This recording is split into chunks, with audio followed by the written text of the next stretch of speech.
I did 27 months, 3 weeks, 4 days, 11 hours, 38 minutes, and 43 seconds over there. I got 14 holes in me that I cannot explain to my child, okay? I got a little kid walk up on me, before I find he pull a pin, blow something out, then I know we got a shooter. If he didn't blow himself up. That's not no war. Tell me who the enemy is, and I'll kill him. I'm trained, I would do that. Everybody down there is trained that way, to deal with what time it is. Then you want my son to go and fight for this country, and you treat me this way? You better think about y'all, better reevaluate your whole situation. Because I'm going to tell you, I'll kill my own son for all of them the things that y'all put me in. I'll fight again. They just named I'll fight, but I will not let my kids go. And how you feel about today and parade? Probably still a little angry and bitter about the whole experience. And I certainly would not go back. I would do whatever I could to prevent my son from ever being in the military service. I feel that most of us went there, at least in the early days of the war, before any of the anti-war stuff had started, pretty ignorant about what was really going on. And in some ways convinced that we were actually going there to fight communism there so we wouldn't have to fight it here. Combat is not like the movies. Why don't you stay in school a little while longer? Why don't you think about it before you go in the service? A lot of people have a hard time finding jobs, and a lot of people... Sure. We were talking about that today, too. Yeah. That's right. I had to come straight back and go straight back to work, which didn't give me an opportunity to kind of adjust to the world. So as soon as I got out, I had to go back to work. And there were some adjustments that I needed to make at that time, but I wasn't allowed to because my job said, well, you can't take any time off. You got to come straight back to work. So... Who did you work for at that time? Ford Motor Company. And they wouldn't let you take any time to just... No time for me to just have a cooling out period to adjust to really a new world. Yeah. And noticed I had to come right back to work. So I came out, went right back to work, and that kind of hurt. I felt I should have had a little time to kind of adjust. But with a lot of veterans, we had to go back to work. Some veterans didn't have a job when they came back. So it was just kind of difficult, and I didn't adjust well.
My name is Charlie Litke, L-I-T-E-K-Y, and I'm a Vietnam veteran. I was there for 2.5 years, served as a Catholic chaplain there, and was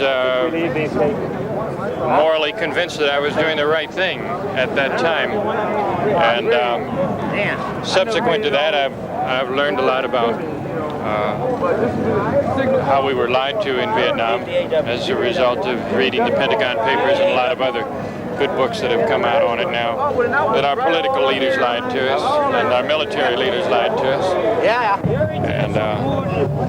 And we also try to draw some parallels between what's happening in Central America now and how we got involved in Vietnam. And some of us have personally taken trips down there, and within the last 8 months I've been down twice, both to Nicaragua and to El Salvador and Honduras. And I mean, What kind of parallels? well, the parallels is in many respects, it's Vietnam all over again as far as our gradual incremental buildup is concerned there, and making a military platform out of Honduras, for instance, from which we can militarily serve Guatemala, El Salvador, and Nicaragua. So what we felt is that it was just another historic form of U.S. intervention in countries which really don't pose any kind of national security threat. You know, one of the groups that I belong to in San Francisco is called the Veteran Speakers Alliance, and one of the things that we do is go into high schools and colleges in the area and speak about our experience in Vietnam, what real war is all about, as opposed to the war being projected by like movies like Rambo. Now, my name is Barry Romo. 20 years ago, I enlisted in the Army.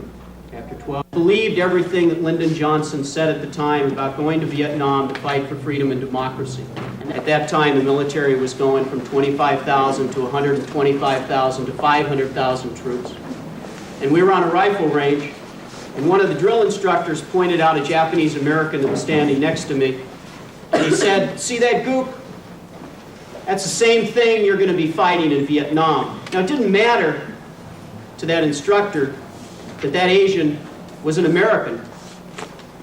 The only thing that mattered to that instructor was that Asian was not white and that his eyes were slanted. And that's what I started to learn about the service. What they did when the service, when I was in, was play up that aspect of racism and that the Oriental didn't care about life. Well, when I went in the service and when I finally went to Vietnam, it was after a year of training. I was a 19-year-old lieutenant, which if some of you are in ROTC, you know is unusual.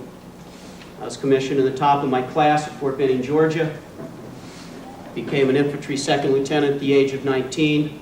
Spent 4 months training other troops for Vietnam. And then at the age of 19 was sent to Vietnam in 1967, where I commanded a platoon, which is about 40 men, except when we were in heavy combat, and then I might be down to 13, and eventually a company. That was before I was 21. But I discovered that, one, we didn't care about the people we were supposed to fight for. Now, I thought I was going over for freedom and democracy. But what I learned was that if you killed a Vietnamese child, and the parents could prove that they weren't Viet Cong, and it was an accident, you would pay the parents of that child the equivalent of $60, which is about 690 piastres, which meant that that child's life was worth $60. Now, if you killed a father who ran the place, you know, and had to feed all of his children, they would pay the family $120, or the equivalent. And while I was running around the jungles of Vietnam, because I spent all of my time in the jungles, and it isn't like Rambo, believe me. One, nobody could carry weight like that in the jungle. You have to lose weight and get skinny. I was down to about 122 pounds and I was fat. But while I was running around the jungle, we would find rubber plantations. And at the time, they would say, "You're going to be going through a Michelin rubber plantation." And I thought when they said Michelin, that's a type of tree. And it wasn't until a time later when I came back and saw the Radio Lex commercials, you know, with the guy, the little tire man, that when they said Michelin, they meant those were owned by Michelin rubber. And I discovered that I wasn't in Vietnam for that child's life. I was in Vietnam so I could protect rubber trees that belonged to Michelin so that they could make Radio Lexes so someone could have cheaper tires on their new Oldsmobile. And that didn't quite make sense to me. But what really didn't make sense to me was that if a child died, we paid him $60. But if we destroyed a Michelin rubber tree, we paid them $600. The sap in that tree was worth 10 times the amount of money of that child, that baby's blood. And that didn't make sense to me because I'd been raised right, and that didn't make sense. And then what I learned through the course of the period of Vietnam was that we were there supporting a corrupt dictatorship, and the people on the ground, the peasants in the field, didn't want us there. Oh, there was a certain segment of the Vietnamese population that wanted us there. The pimps wanted us there. The whores wanted us there. The people pushing drugs wanted us there. And the generals that were making money off of this wanted us there. But that average peasant that was out in the fields day in and day out trying to raise his family and scrape up an existence did not want us there. And I came home, and I lived. My nephew wasn't so lucky. My nephew is a wonderful person. He's only 1 month younger than me. As I said, my brother's 67, and so his oldest boy, he was a World War II vet, was a boy named Bob. And he got drafted, and he was special to the service, too, because he couldn't pass the mental test. But see, they don't like to send rich people off to fight wars. I mean, maybe if you're going to sit back in Washington or the Pentagon, that's okay. But my nephew was unfortunate, and he was Mexican-American, and he wasn't quite as smart as other people who were going on to college. So they came up with a special program called Project 100,000. This was special by Johnson and by McNamara, where they took 100,000 kids a year who couldn't pass mental and physical tests, and they drafted them in the service, and they sent them to Vietnam as infantrymen. And they said they were doing them a favor because they would get job training. And my nephew should not have been in the field because he was a wonderful kid, but he just should not have been in the field. And he got killed during the Tet Offensive in 1968. A North Vietnamese soldier shot him through the throat, and he drowned in his own blood. 2 days later, we were able to recover the body, but it was too bloated after 2 days in the jungle in the sun, so we had to bring the body back closed casket. So I came home at that time, and because I only had 45 days left in country, I didn't have to go back. So I got a free ticket on my nephew's life. And it didn't sit right with me. And at that time, I joined an organization, a group that I still belong to, that I helped found, called Vietnam Vets Against the War. And I discovered something on coming back and working against the war and talking to high schools starting back in 1970. The other thing was I was watching my friends around me die as they came home, and we discovered something. We discovered that while we were in Vietnam, the U.S. government discovered and used something called Agent Orange, which is a defoliant. And this defoliant has something in it called dioxin. And dioxin is the most deadly thing known to man. The only thing more deadly than dioxin is botulism. It takes 3 parts per trillion, 3 parts out of a trillion to kill you. This thing is a carcinogen. It causes cancer. It alters your chromosomes, makes you have birth defects. And we discovered in 1971 that the Vietnamese, both our friends and our quote enemy, were starting to have a rate of deformities and birth defects among their children that was 6% of the total birth rate, which is unheard of. And the United States, through worldwide pressure, was forced to stop using it in Vietnam. But one thing that we didn't know was happening, and that was that it had affected men who had served in the field in Vietnam. So at this point, what Vietnam vets have discovered is that if they weren't killed in Vietnam, they have the good chance of possibly coming home and still dying from service in Vietnam. And the government loves us so much, the government of Ronald Reagan and the government of Carter, that the only thing you can get from the federal government if you've got Agent Orange poisoning is a small disability check if you have chloracne. So if you're 39 years old and you got pimples like you're 13 and a skin problem, they'll give you $25 a month. But if you've got 2 children who have multiple birth defects due to exposure to Vietnam, or Agent Orange in Vietnam, you don't get 1 penny. Now, 2 years ago, we beat 6 chemical companies, and out of court, they gave us $180 million. We said we didn't want the settlement because we were asking for $1 billion. The judge said, we don't care what you say. I'm saying you're going to get $180 billion because I think that $1 million because I think that's fair. Now, do you think the chemical companies coughed up $180 million cash in one day because they thought they were going to win that case? So what does this have to do with you? Because presently what's going on is another situation in Central America or the Middle East. It's an awful lot like Vietnam. It's an awful lot like it because we're doing exactly the same things where the government is that they did when I went into service. And so I will leave you right there, and hopefully people will ask questions. I was just wondering, how do you feel towards the United States and towards what was going on when you discovered that your cousin was killed? Yeah. My nephew was killed. One, I'd been in the jungle straight for 10 months. And I was walking down a hill, and my platoon sergeant got blown up. And pardon me, but he had his balls blown off. And he was laying on the ground screaming. And he was about a 26-year-old lifer sergeant. And that meant, of course, nothing for him in the future. And I walked about another kilometer or whatever it was, got back to a base camp, and they held a little card up in front of me. They flew a helicopter down, and the card said, "Your nephew has been killed along the demilitarized zone. Your brother wants you to escort the body." I went crazy. I didn't become physical. Sat in the helicopter, they flew me to the rear area, and I tried to extend in Vietnam because I had to go kill somebody. I had to get released. Not go home, I wanted to extend.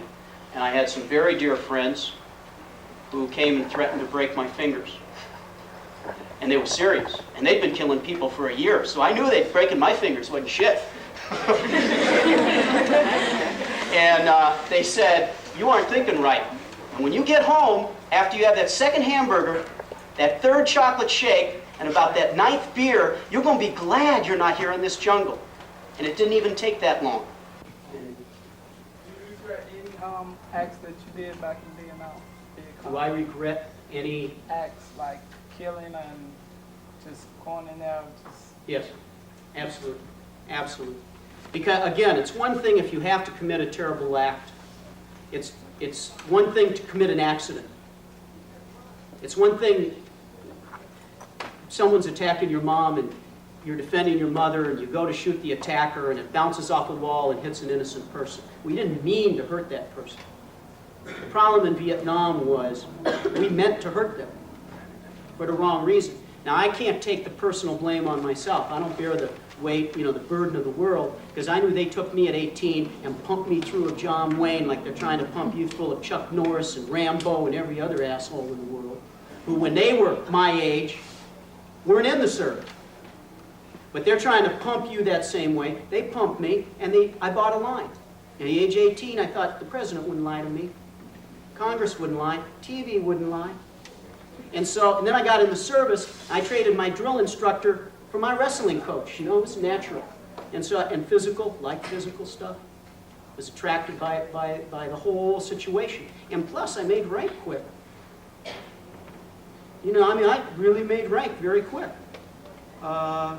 Wasn't until a few years ago I made the amount of money that I was making when I was 19 years old in terms of buying power.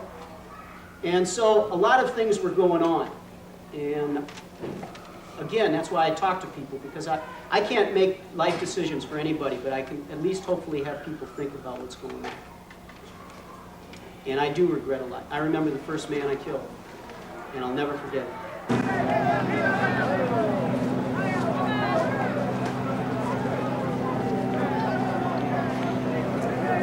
Heidi, Heidi, Heidi, ho! Heidi, Heidi, Heidi, ho! VA cuts have got to go! VA cuts have got to go! Heidi, Heidi, Heidi, hey! Heidi, Heidi, Heidi, hey! To the cuts we say no way! To the cuts we say no way!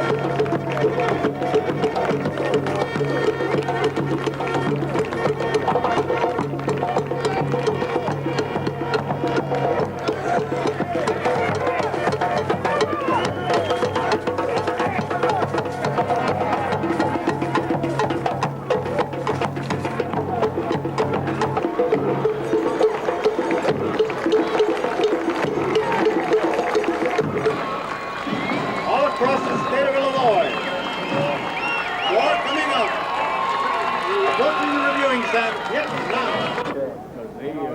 How do you guys feel about William Westmoreland leading the parade today?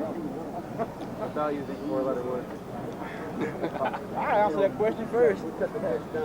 I think he shouldn't have been here, you know. We did it better on our own, you know. No one needs to lead us. Grown men, we do our own job, you know. He didn't lead us too good in Vietnam, so why now? 67, 68. What about you? I agree with that. We didn't need a leader for this parade. I mean, we didn't have a leader to organize this whole thing from New York to Washington to Chicago. Westmoreland is, in my opinion, should have told Johnson the true facts about what was happening in Vietnam, how many NVA regiments they had waiting for us, and there wouldn't have been no Tet Offensive in 1968, and we wouldn't have lost 58,000 men, and we wouldn't have lost the war.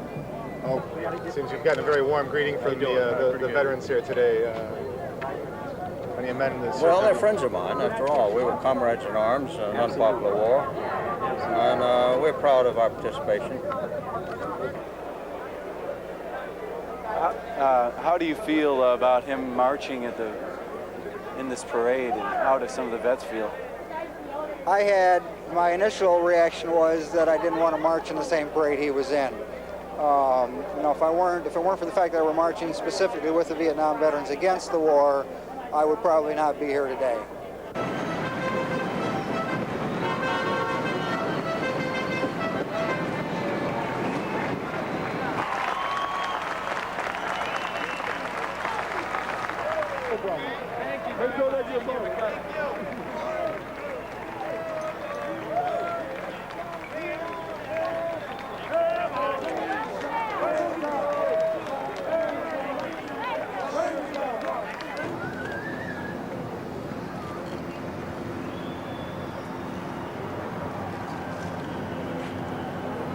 I tell you what, this is our America, and nobody will ever take this away from us.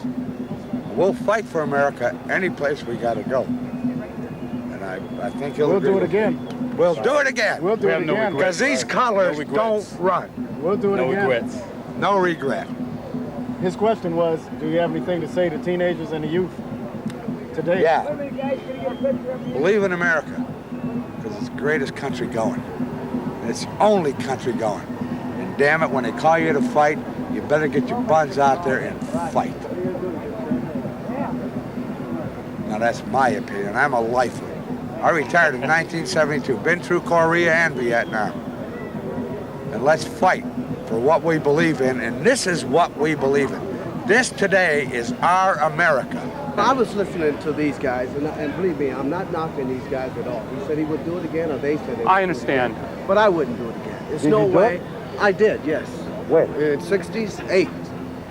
I was dropped in doing TED. Now you know what it was like. And I would not do it again. That could make. I would not do it again for the simple fact I have no reason why I did it in the first place. You know, I wouldn't do that again. I'm not saying I wouldn't defend the country, but I would not do that again. I spent almost 13 months, you know, literally 13 months. Went back to the rear 2 days prior to D-Rose. You understand that, don't you? We understand, D-Rose. Hey, listen, and what happened? Hey, I got kicked in the ass. Got literally kicked in the ass. I will not do it again. Not that again. Because I don't want to, we haven't accomplished anything. We lost a lot of lives. I lost a lot of buddies. I made a lot of friends. And there's no way I'll do that again. For no reason at all. Do you know of a reason? Can you tell me a reason? Yes, I can tell you a reason, because these colors don't run. Okay. From nothing or nobody. And there's nobody in the world can ever tell me that the youth of America, I was 33 when I was there. I don't know how old you were. Okay, well, I was 23. All right, I was 30. All right. I've already been through Korea. All right. Nobody can tell me that the United States of America is not the greatest country that doesn't need to be served and that's not what I'm saying. and wherever. And that is not what I'm saying. Obviously, that's and I'll not fight what I'm in a saying. minute for my country. I'll fight for you. But if you understood what I said, I would never do and this that lady, again. I'll fight anytime, You know what I'm saying? anywhere. And I'm 53 years old. That's not being disputed. I'm retired. That's not being disputed. Damn it, I love America. And today, Chicago told us and told the nation that, damn it, us Vietnam veterans are the greatest. I think it was a great tribute. We're the greatest. I think it was a great tribute today to the Vietnam vet. But I say again, I will not do that again. What I did in 67 and 68. I'll do it in 66. I will not do it again. I'll do it in 51 I will not. and 52. I will not. And I wouldn't go to I crawl on my bed day and night. I walked miles and miles. I did a lot. I saw my buddies get blown away. I did a lot of things, but I won't do that again The minute with my the outcome. president, my commander-in-chief says, hey, this is what you got to do, I'm going to do it. I won't do it again. I will not. Yeah, I'm an ex-Marine. My name's Rick Bacito. I served 2 tours in Vietnam, 67, 68, and 69. Obviously, I'm here. I was a Quezon in 68. And what was Quezon like? Didn't it? Okay then. Tell them about it. Tell them about it. Huh? I'd rather not talk about that. Okay, but as far as the position being discussed today, there's a whole lot of Vietnam veterans that are here today that found out when they came home that by and large we were the poor people of America, killing other poor people in another country, and the kind of position we were in Vietnam that we did not know about at the time is the same kind of position that's being formulated by the Reagan administration in Central America. Most of the guys that were out here today, the combat veterans, would not volunteer to go to Nicaragua to kill other poor people. We got no threat from Nicaragua, and this is the way the administration is going with it. Vietnam veterans have been exploited and used and abused for all these years. We have not had a credible voice because we were not waving the flag, and we do love the country. We do love the country, but this country is in distress right now, and a lot of us believe that. The sadness that we have and we express when we come to the wall is that all these guys, all these very young guys, very dead, young human beings were victim of a policy set here in our country, undermined by our own politicians, and once we were used up, we were discarded. Ask the guys about the Veterans Administration and what kind of quality care we're getting now, and we'll just take a closet poll. Any of you guys happy with the care you got when you got home? No. What care? Any of you guys like to sign up to go to Nicaragua to kill Nicaraguans? No. No way. How come you don't hear that on TV then? Because the few veterans. Yeah, we're not from a television. The few veterans, the few veterans that do have a voice are those that lend credence to the Reagan administration and his views, because it's expedient.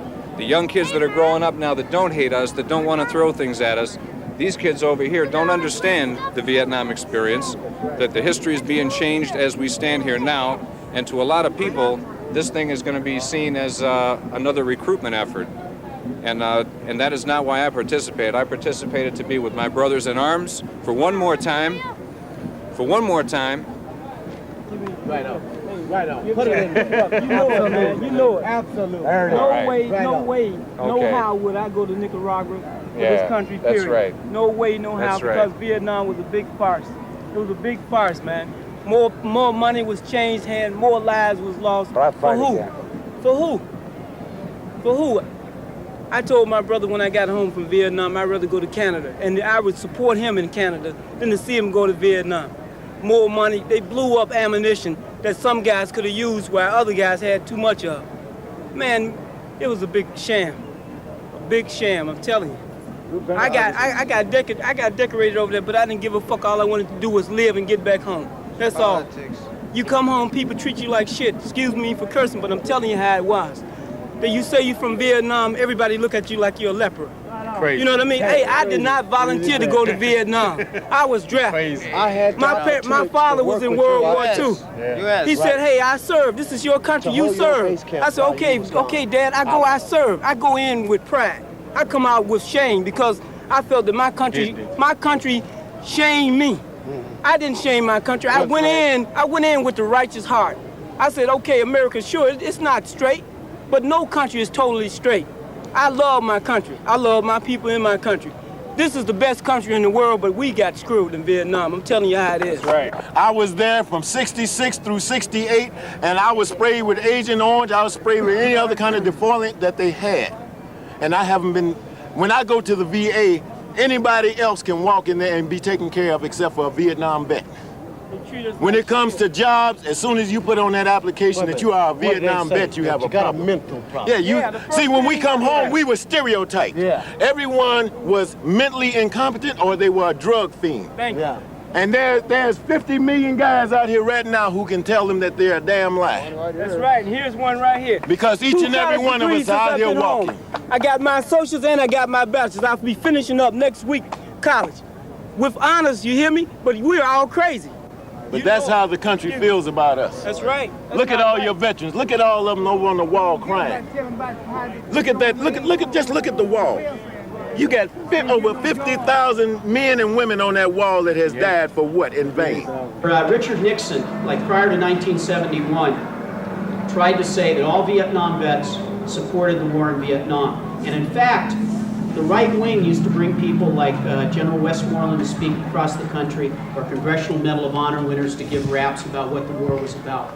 In 1971, Vietnam Vets Against the War got 2,000 Vietnam vets, and we marched on Washington, D.C., and we threw our medals away. Took medals won in Vietnam and threw them back at the government. We said the medals weren't worth anything, and that the only thing they could do for us was end the war so that no more of our brothers died in Indochina. That is when you can trace the movies. That's when you can trace the attacks on Vietnam vets. And it was a political movement. Because what happened was the right wing of this country had to discredit veterans, Vietnam veterans. During Vietnam, there was not one group of right-wing Vietnam vets that fought to keep the war going. The Committee to Re-elect the President and Richard Nixon spent over $1 million trying to develop an organization called Vietnam Vets for a Just and Lasting Peace in Vietnam. With $1 million in the Republican Party, they got 6 members. They had 6, we had 50,000. The first movie to portray Vietnam vets as drug-crazed killers and that, it's nuts, occurred in 1972.